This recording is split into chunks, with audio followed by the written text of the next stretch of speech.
Hey guys, how's it going? It is going to be such a good day in the garden. I have lots of planting to do. It's nice and cool out.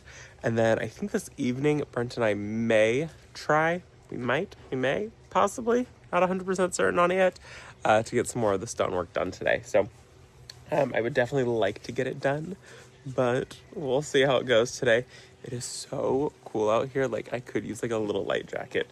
I know the second that I start working, I'll get hot, but it's really nice. So let's go get some plants planted today. Let's get a lot planted today, because these things need to get in the ground before we start really getting like into the hundreds. We've already had a couple days that have hit 100, but before we like have 10 days straight of 100 degrees, I got to get a lot of these in the ground. So let's get to it.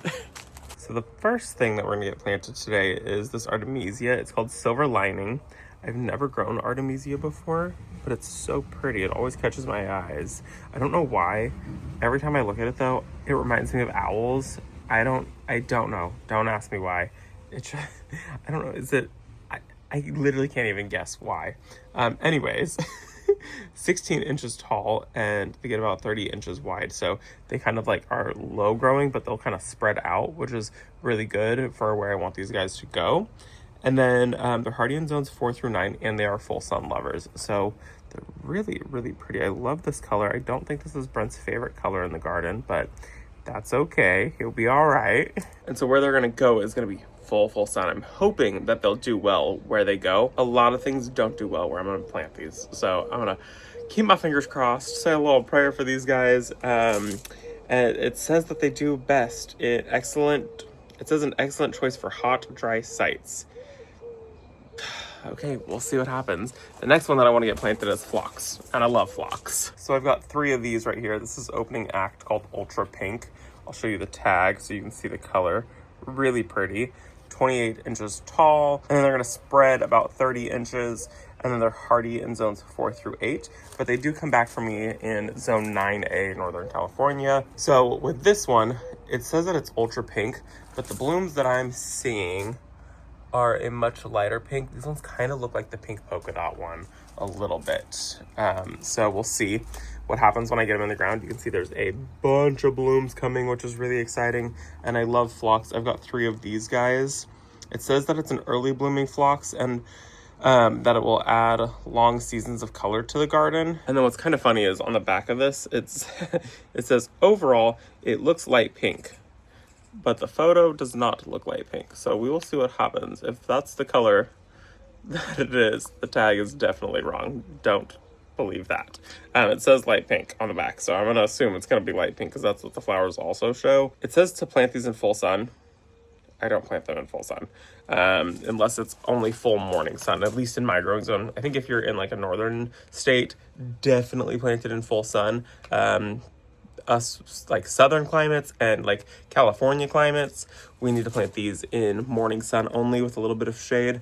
And they do like a little bit of extra water is what I have noticed. And with phlox like this, like perennial phlox, it's best to let them bloom. They'll give you a really big show of blooms, and then you shear them back when they're done blooming, and then you'll get a second show of blooms. Even possibly, if your season is long enough, up to a third show of blooms, which is really, really nice. Another reason that I really like phlox is because you do get multiple shows out of it. And they're just really pretty. They're very interesting. They're very tall, 28 inches tall, which is great for the garden. So we're going to start with these 2, get them planted, and then I'll come over here and see what else is speaking to my heart that needs to get in the garden today. So I really love a good standalone plant. So I'd love to know, I mean, it's what I'm thinking is going to happen. What do we think about popping this in right behind that rock, like in the walkway? I think that's kind of cool. I kind of like that. We're doing that. Ooh, love it. Okay, so 1 is going to go there, and then I have 2 left, and we don't plant in doubles. We plant in singles or trios and things like that. So we plant in odd numbers. So where are the other 2 going to go that I can do singles? Okay, 1 more is going to go right here, I think. Break up. I've got all the salvia, and I've got salvia, and it's all purple with purple bee balm. So we'll tuck in right there. I think that'll be good. And then we'll take the last one, and we'll tie it into the property. And we'll come somewhere over here. Maybe we'll go right there. I think that'll be really good. Perfect. Yeah, I think I really like the way that that looks right there, tucked in. It kind of just breaks up the hard line right here and incorporates that rock a little bit more into the bed. That's gonna be perfect.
It's really nice to start getting some plants in this bed.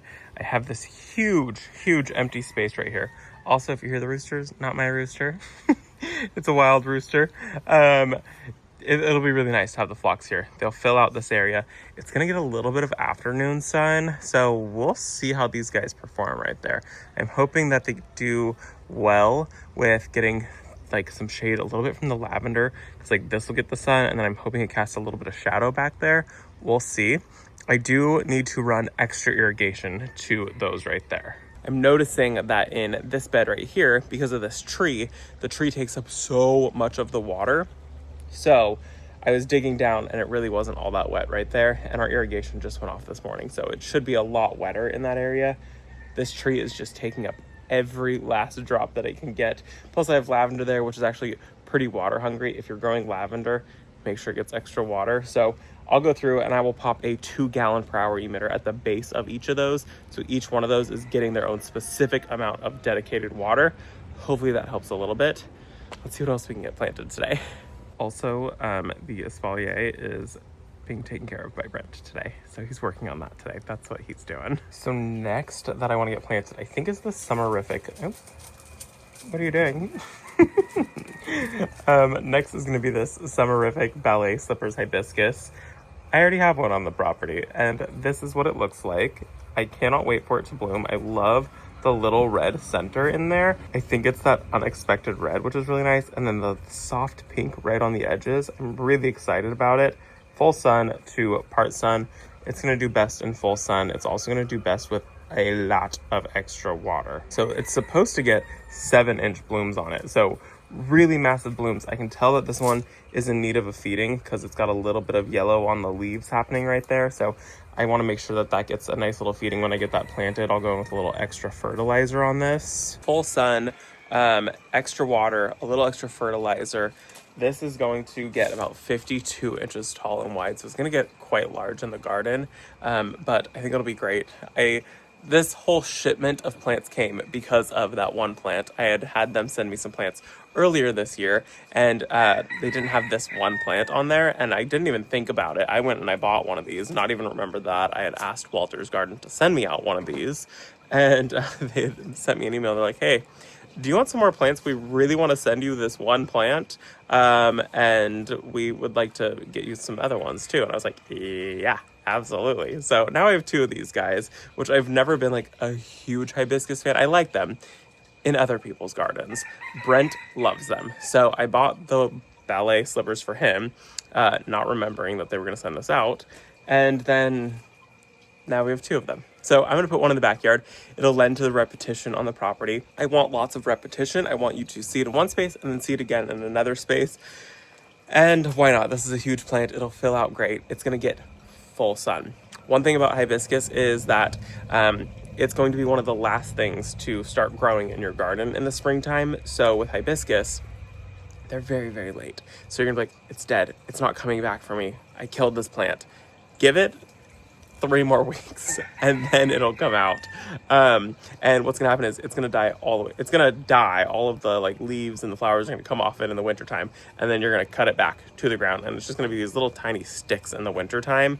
And nothing's gonna happen, and nothing's gonna happen, and nothing's gonna happen, and then all of a sudden it's gonna shoot up with growth in just a matter of a couple weeks. So very fast growing, very slow to start.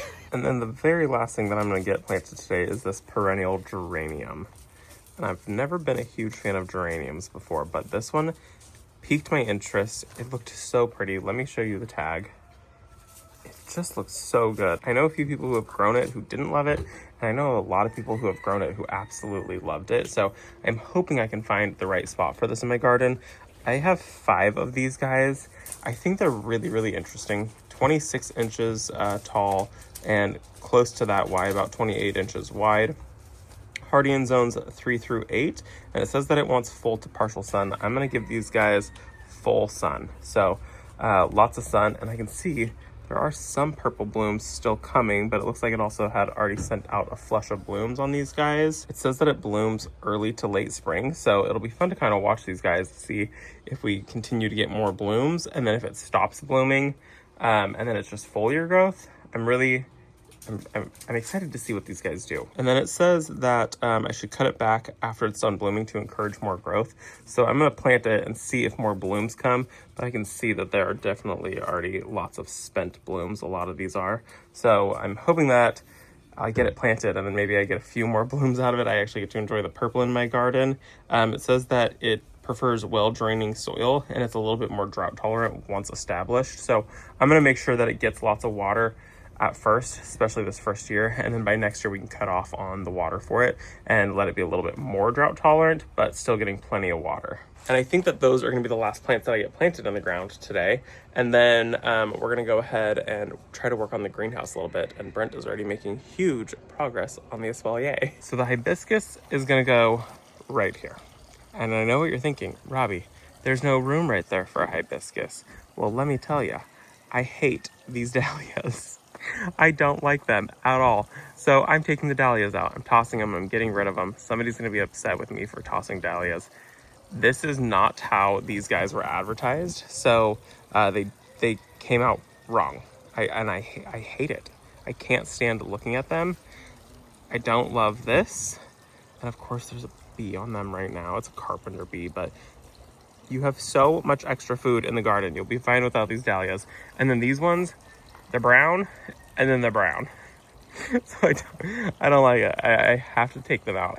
I can't do it anymore.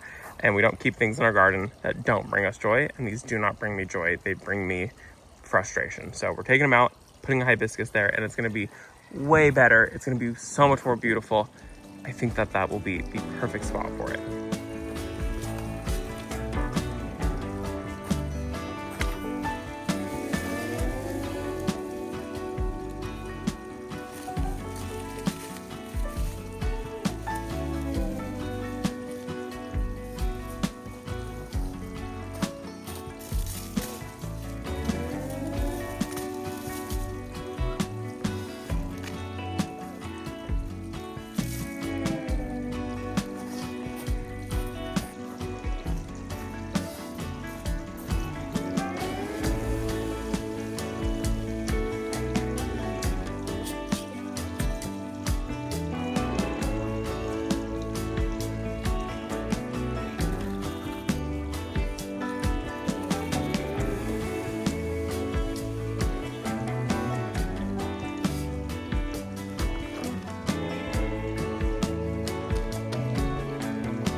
So just kidding, we're going to hold off on the geraniums actually, and I am going to get planted these Tuscan Sun heliopsis.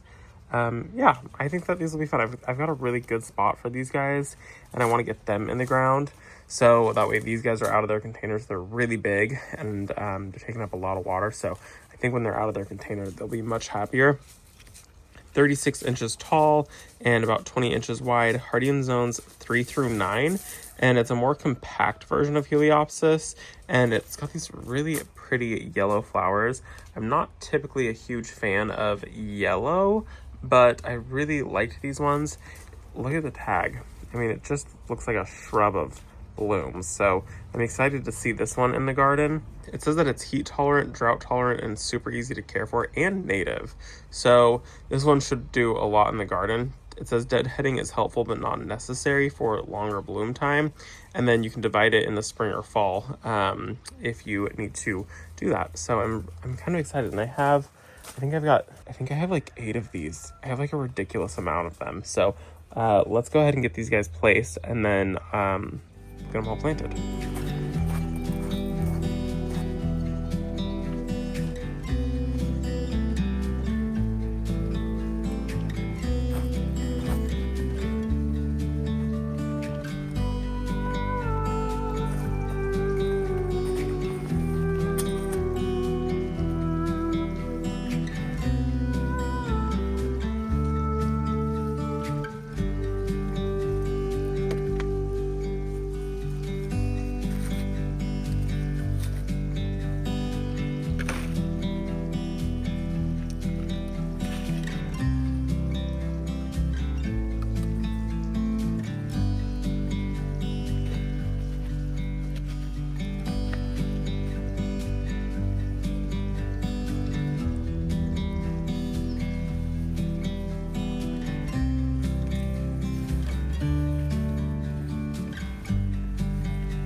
right, we are all done with planting today. So I got the one in right there, and I ended up having to pre-water the hole because it was so dry. So I'm gonna have to run irrigation there. I think that's why that begonia is not growing, because there's no irrigation there. So we will fix that. We've got the hibiscus here. That looks a million times better. I really am so much happier with that there. And then we'll get these big, beautiful blooms. And then I could go in with something low on the ground right below it still. And then we come over here and I have another one of these right here. And then I decided to just go with 5 of the Tuscan Sun. So 1, 2, 3, 4, 5 to kind of create like a long drift in this bed rather than doing what I normally do is like clumping them all together. I thought this would be kind of nice and just kind of pull you back a little bit. So I'm excited about those ones. I think those are going to be really pretty. I am expecting these to burn. I'm expecting them to really struggle, really burn, have some sunburn on them, and then rebound. Anything I plant in this bed usually burns really, really badly, and then it rebounds after. So I'm expecting these to look terrible by the next couple days, and then hopefully in a couple weeks they'll look good. Like I planted this nepeta right here, and they looked terrible. I thought they were completely dead. And now they have since rebounded. And then I planted these guys right here, and they still don't look great, but they were just awful. These are something called marshmallow. I can't remember. Daisy, some kind of daisy. Yeah, and they completely died down, and then they've sent out some new growth. So everything in this bed always just gets hit with hot afternoon sun, and it really doesn't get any reprieve, which kind of sucks. So I always just kind of assume everything is going to die and then send out a new flush. So we'll see what happens with those guys. And then I took out the dahlias. Look at this tuber. Isn't that crazy? This thing is huge. Absolutely massive tuber. Kind of cool, but still not pleased with those, so it's fine. And then Brent finished the Espalier, and it looks so much better. So much tidier, so much happier with that. I do have some sad news. We have decided to take out the Espalier. Not completely take it out, but use a different plant. So we've done honeysuckle on this, and it's beautiful. It does great. The issue is that it grows so fast. It's like during the growing season, weekly, and I've always said I absolutely love it. I would definitely recommend doing this if you have a giant blank wall. Honeysuckle is high maintenance though, and I've always said that this is a high maintenance project, and if you're not somebody who enjoys a high maintenance project in the garden, this is not for you. So we're gonna take all of these plants out and we're gonna start over. I don't know exactly what I'm gonna start over with. I'm honestly thinking ivy, and I know that that's gonna make some people angry, but I'm thinking ivy. And the thing with growing ivy is that as long as it's not like laying on the ground or anything like that, it'll be fine. I'm gonna buy a dwarf ivy. There is some dwarf ones, and I'm just gonna let it just grow just in this pattern, and then I can actually like trim on it, cut on it, let it do its thing. And as long as it's not laying on the ground, it's not gonna be able to just spread and take over and throw roots into the ground, because all the roots are gonna be attached to the fence. So I think that's what I'm gonna do. Not 100% certain, but it's hard because it is very mature now, and it does look good, but see all the burn on it, all of the leaves here, all of that is because when we go in and we cut out the pieces that have overgrown or whatever, sometimes a branch will get broken on it or whatever might happen, and then we kill a small piece in there, and it's just, I don't know, it's kind of a pain, but I do love it. We just got to do a different plant. So we will be back this evening when we can start working on the greenhouse. But yeah, we're gonna go take a little lunch break now. So I'll see you in 2 seconds. Well, we were gonna work on the greenhouse this evening. I was inside making dinner, and we've had crazy winds all end of the day today. And we just had a really strong gust come. I am so heartbroken. I could literally cry. Look at, my magnolia fell down. And literally, do you hear this? Oh. So my magnolia fell down, totally busted the pot. That sucks, because that's a really expensive container. Such a huge bummer. Okay, we're gonna lift it up, and I guess, I don't know. So we got it up. Freya, stay away from that. Come on, go. It fell, hit so hard. No fixing it, it's broken. That is such a huge bummer. Oh man.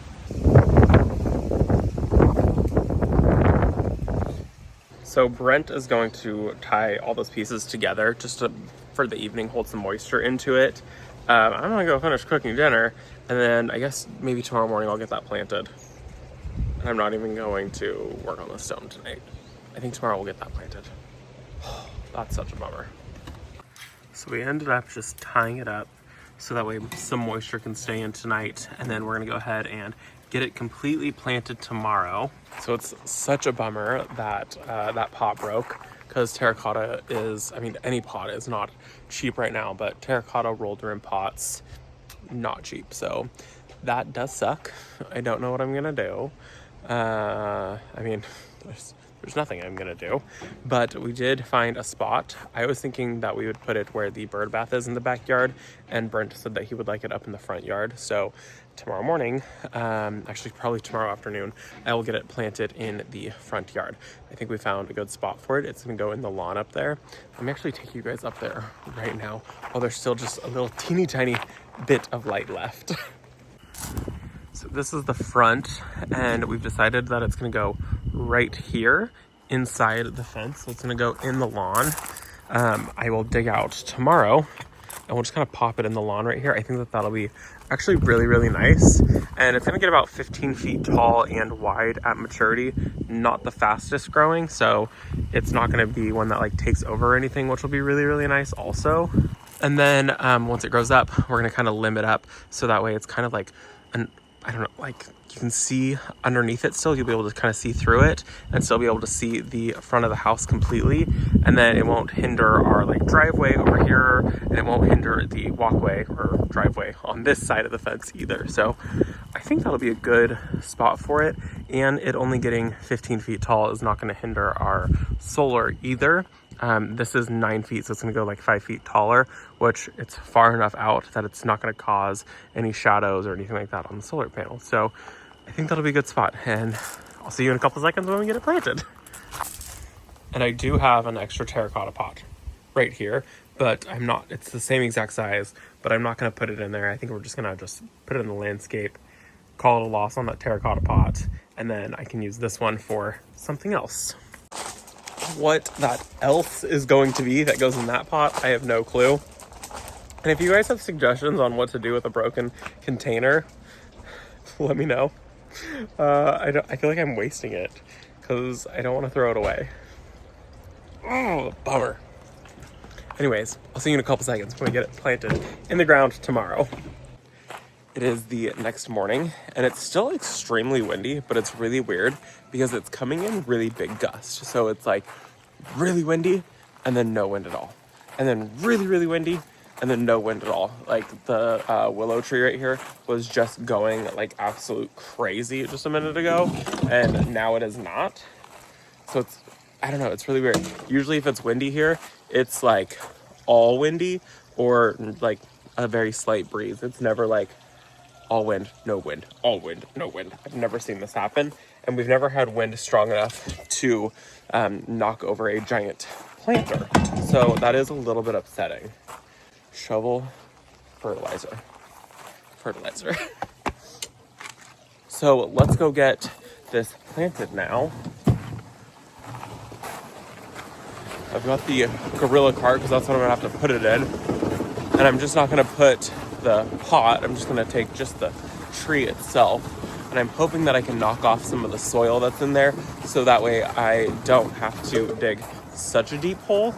The tree didn't look root bound, but it was definitely in there. So yeah, let's go.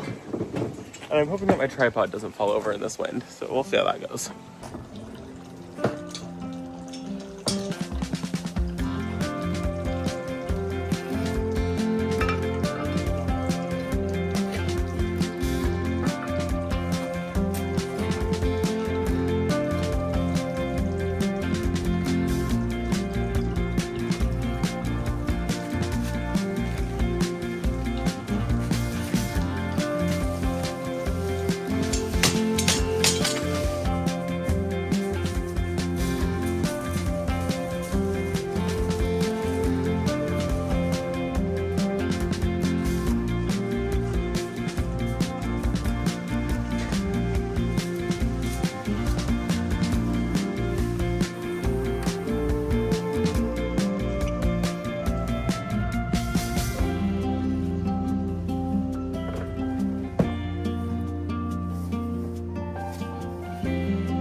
it's good.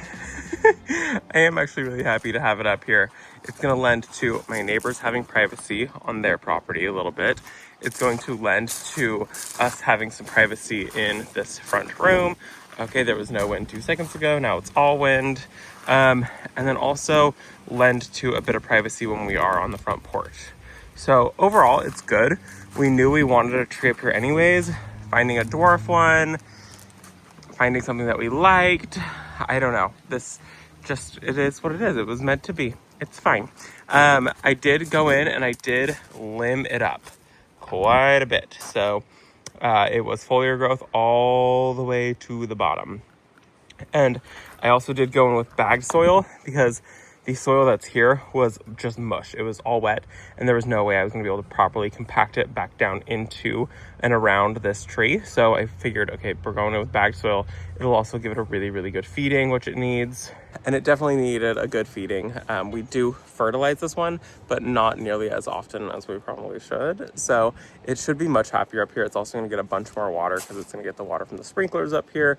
So it should do really, really well. I'm going to keep an eye on it. Historically, magnolias don't take well to pruning, so we will see how it does. They usually don't like it. Usually it's best to just kind of get them planted and leave them alone. But there was no way we would have been able to mow the lawn or get around it, so c'est la vie.